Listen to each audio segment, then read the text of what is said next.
The main compensation that this immobilized, locked down character, Jeff, has for his situation is looking. So in many ways, this is a film about looking. And this is one of the ways in which it's exploring the nature of cinema, among many other things. Let's have a look at the opening. This is an establishing shot, as it's called. It situates us as viewers in the fictional universe. It puts us in the world, tells us something about the world. And what we see is blinds in the window opening as though they were curtains on a stage. So it's suggesting that what we're going to see across the courtyard is almost like a cinema or a stage.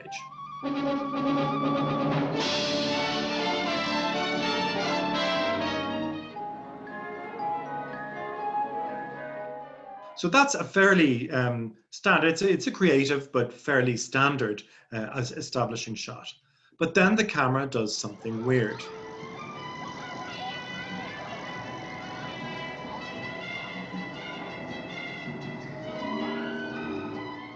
So this little clip, where we seem to be free to move around Jeff's apartment, if not to leave it, while we look at him, we kind of scrutinize him while he's asleep, connects with one of the film's major themes, which is that of watching versus being watched. And in this film, including in its overall plot, we have a suggestion that to watch is to wield power, but to be watched is to be put in danger, to be made vulnerable. Jeff keeps looking out the window over at his neighbors, and once that gaze is returned, once Thorwald sees Jeff back, danger ensues. And this is a major theme in the film that comes up in lots of different ways.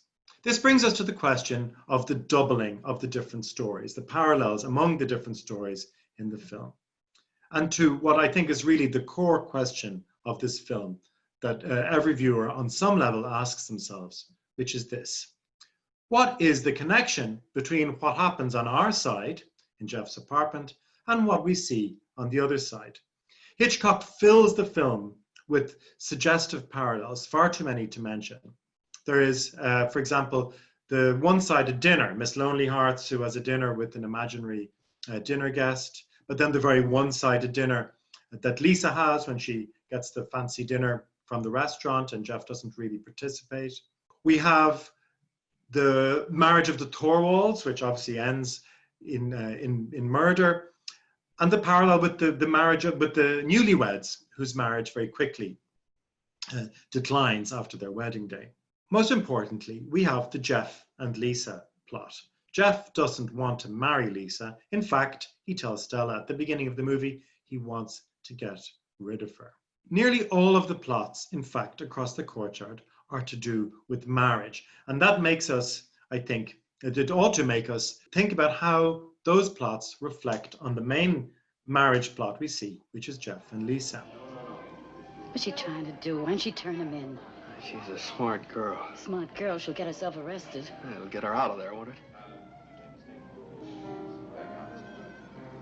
Look, the wedding ring. I'll begin with Miss Torso. Not if I have to move into an apartment across the way and do the dance of the seven veils every hour. So you've seen some parallels there. There are also many more unsettling parallels throughout the movie. There's also the scene, if you remember, when Lisa is over on the other side and she puts on Mrs. Thorwald's wedding ring, shows Jeff and Stella that she's wearing, she puts her hand behind her back and shows them that she's wearing Mrs. Thorwald's wedding ring. There's quite a provocative parallel since the film is opened up with the question of whether or not Lisa and Jeff will get married. So what do these parallels mean? Well, fiction, whether it's written or visual, is always a psychic landscape as well as a material one. In a work of art, we don't have to choose between everything was just a dream or he just imagined everything and everything is real. We don't have to make that choice in fiction because all fiction is to some extent a depiction of a psychological reality as well as a material reality. And one of the things the film suggests in all of these parallels and in all of this play about watching and being watched is that what is played out across the courtyard is the inner reality of what is happening on Jeff's side, the repressed part of it, being played out elsewhere, being played out imaginatively on the other side of the courtyard. What we see on the other side is not just that by looking out, you are looking in. And this, I think, is the main take home I would like to leave you with from the film. In this case, looking out is also looking in. That when Jeff looks out across the courtyard, he's also looking in to what's in deep inside his own mind. This includes the violence of gazing, the turning of women and their bodies into spectacles to be enjoyed. After all, Lisa literally goes over and enters the Mrs. Thorwald's space. In fact, we might even trace the love story between Jeff and Lisa in those terms. That only when Lisa passes to the other side of the screen, as it were, can he desire her. Only when she becomes an image of herself that he can sort of visually consume does he really desire her. But to be an image in this film, because it insists on this in a number of ways, that to be watched is also to be vulnerable to harm. To be an image is to be the object of a gaze and susceptible in a way to violence. To be turned into an image means to be able to be controlled. This is important as well because the film suggests in many different ways, or at least the film emphasizes in many different ways, the fact that Jeff is incapacitated or partial in some way. He's frustrated at being confined to his wheelchair. Other people have to do things for him. He has a series of prostheses, his back scratcher, especially his camera and the big lens.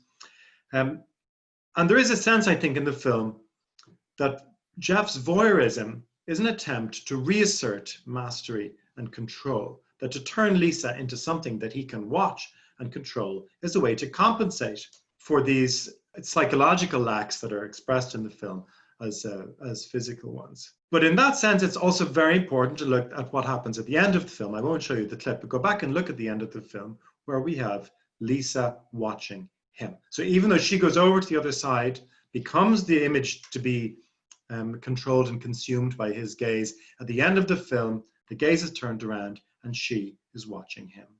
So to bring this back to our theme of lockdown, the film suggests that our thoughts fill the space we are in.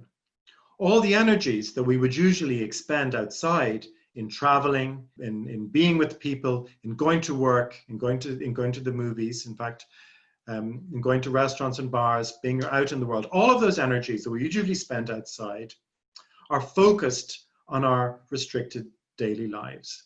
When the volume goes down on life outside, on social life outside with other people, the volume goes up on what is inside us in our minds and projected onto the exterior.